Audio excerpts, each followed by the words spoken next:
When you wash your hair or put on makeup, are you getting a dangerous dose of toxic chemicals in the process? Safety advocates are sounding the alarm about potential health risks in thousands of cosmetic ingredients. Como 4 problem solver Connie Thompson has a closer look at what the ingredient labels don't tell you.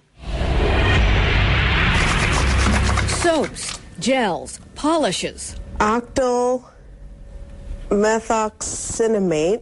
The typical consumer uses between 5 and 25 personal care products every day. Shampoo, conditioner, soap.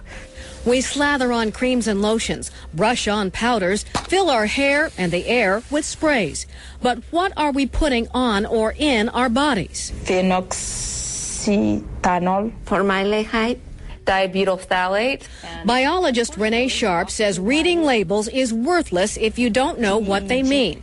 Sharp is senior analyst for the Environmental Working Group, a cosmetic safety advocate in Washington, D.C. There's real evidence of harm.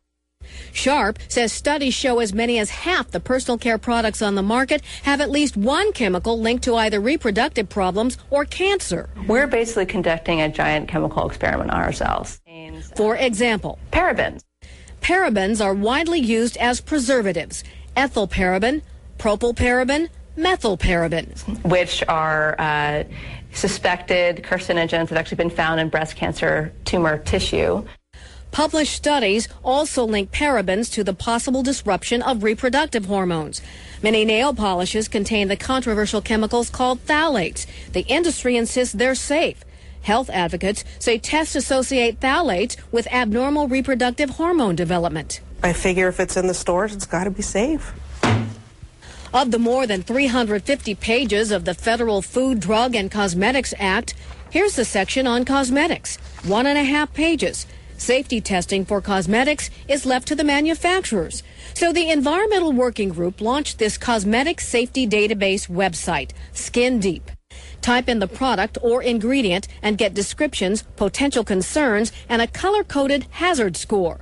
Green for low hazard, yellow for moderate, and red if the hazard is considered high. Oxybenzone. The oxybenzone in Kathy Matton's skin cream prevents sun damage, but also raises concern about potential problems with reproduction development. It gets a Skin Deep ranking of 7. That gets into high hazard. That's scary. That's terrifying. Oxybenzone is the active ingredient in many sunscreen products, even sunscreens made for babies. There's more breast cancer in women than there used to be.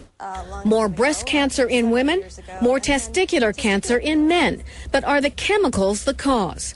That, says Harborview pediatrician Sheila Sathian-Arayana, is the million-dollar question. We have a lot of animal studies, but we don't have a lot of human studies.